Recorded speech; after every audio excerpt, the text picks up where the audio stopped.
will fail your way to greatness. Most people allow their fear of failure to outweigh their desire to succeed. When you're willing to fail again and again and again, when you make up your mind to become unstoppable, when you make up your mind to become a no matter what person, then that will then give birth to a part of yourself that you don't know right now. Imagine, if you will, being on your deathbed and standing around your bed, the ghost of the dreams, the ideas, the abilities, the talents given to you by life, and that you, for whatever reason, you never went after that dream.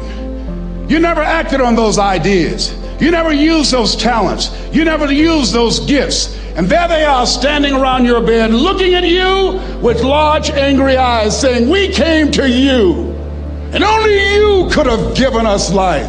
And now we must die with you forever." See, most people stop short of their dreams and park and get off the highway of life because of the rejections of life. You will always be rejected. It's no big deal. Jack Canfield said rejection is a myth. It's not like when somebody says no and then they slap you. No, it's just, to me, make no your vitamin. Get excited about the no. Why? Because every time someone says no, that brings you another step to a yes. You're getting closer. Trust me, you will win if you don't quit.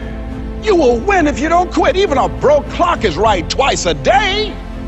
As you go through the challenges of life and you look at it and embrace whatever comes to you, don't run from it. Step toward it. Don't try and duck it like most people do. See, most people want it easy.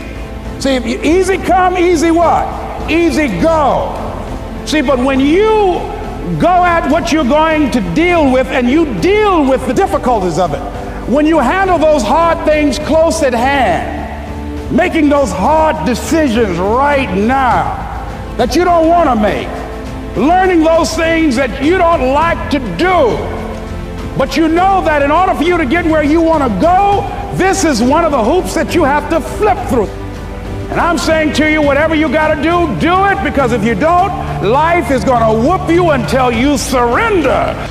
You have something that you brought to the universe, and that if you decide that my life deserves my developing this what I do well, and becoming the best at it, and mastering myself, and seeing what I have within me, if you decide to drop your buckets where you are and develop your gifts, I grant you, you'll never ever be without. I grant you that your gifts will take you places that will literally amaze you. I grant you that if you begin to work to develop your gifts, you'll develop a strong sense of happiness. You'll get a larger vision of yourself, because part of beginning to get a larger vision of yourself, all of us need some area of our lives where we can have a feeling of competence. That people know when they think about this area, that's something you do. That you eat and sleep that. And that you do that. You do that. Changing is not easy. That changing your life, changing habits, reinventing yourself, picking yourself up after life has knocked you flat on your back. I've got to say, when life knocked you down, try and land on your back, because if you could look up, you could get up. Well, that sounds cute, but that's not easy. When I was diagnosed with prostate cancer 17 years ago, that first time that happened, I said, hey, I can handle this. Then when it came back a year later, last year, 17 years later, and this time it metastasized to 7 areas of my body and ate 40% of my T1 vertebrae. Now the stakes are higher. It's this life saying, okay, Mr. Motivator, you beat cancer the first time. What you gonna do now? I started laughing. When the doctor told me, he said, why are you laughing? Are you in denial? I said, no. I said, I feel like Mother Teresa. He said, what do you mean? She said, Lord, I know you know how much I can bear. I just wish you to have so much confidence in me. I said, the stakes are higher. So I've got to dig in and got to fight more, because at the end of the day, life is a fight for territory.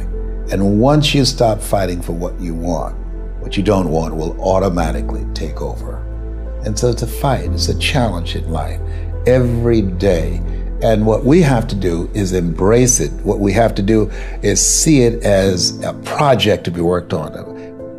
In life, you will always be faced with a series of God-ordained opportunities, brilliantly disguised as problems and challenges. And so I see even cancer as a gift, as a God-ordained opportunity. If you died today, what dreams, what ideas, what talents, what books, what music, what leadership, what voice will die with you? There are a lot of people who are biting their fingers in fear that they might lose their jobs. But there are few people who have decided within themselves, I'm going to make it. Some people aren't waiting to be cut. Some people are moving on their own because they feel within themselves, I've got what it takes to make it. They're not afraid about tomorrow because of how they see themselves, because of what they feel that they deserve, because of what they feel that they can create for themselves. Because these people have decided, as they look at the future, as they look at themselves, there's a way. Where there's a will, there's a way for me to begin to create a way out of no way. And when you have that kind of consciousness, when you have that kind of spirit, nothing can stop you. Nothing.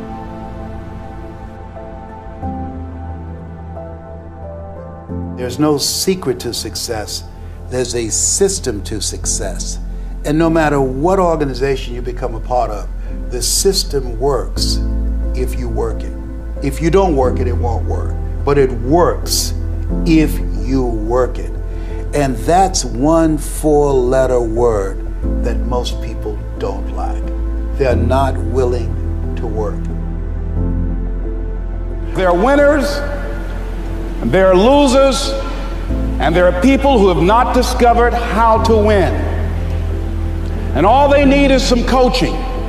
All they need is some help and assistance, just a little support.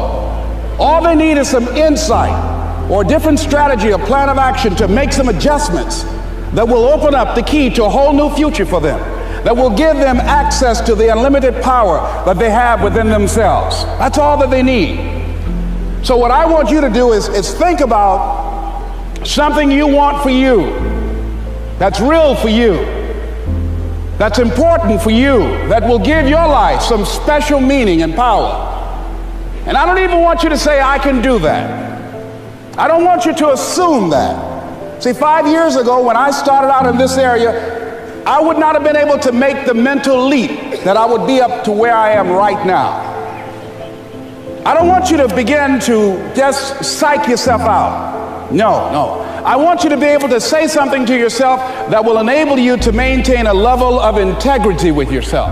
That when you say this, even when you face tremendous setbacks, it will be a benchmark to keep you in the game, to keep you moving forward and experimenting and readjusting your strategy and your plan of action, continuously looking for ways to win. I think we have to reflect on, who am I? Why am I here?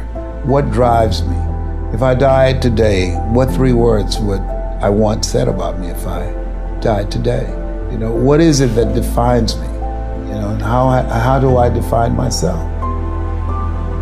So I went to the next mode necessary to start talking to people and seeking and asking for what I wanted and leveraging relationships and trying to find out, how do the people do it that went ahead of me? How do they do it? And then what is it I need to do? How is it I need to train myself, to develop myself? What's the resources that will be required in order to make it happen? And as I start seeking out and asking questions, I started running into people who said, I know someone who can help you do that. And they helped me get connected with those people. Remember, we have so much energy that can take us so far. It's necessary that you hook up with some other energy that can take you to the next level. I hooked up with them. They said, let's go. I said, away we go.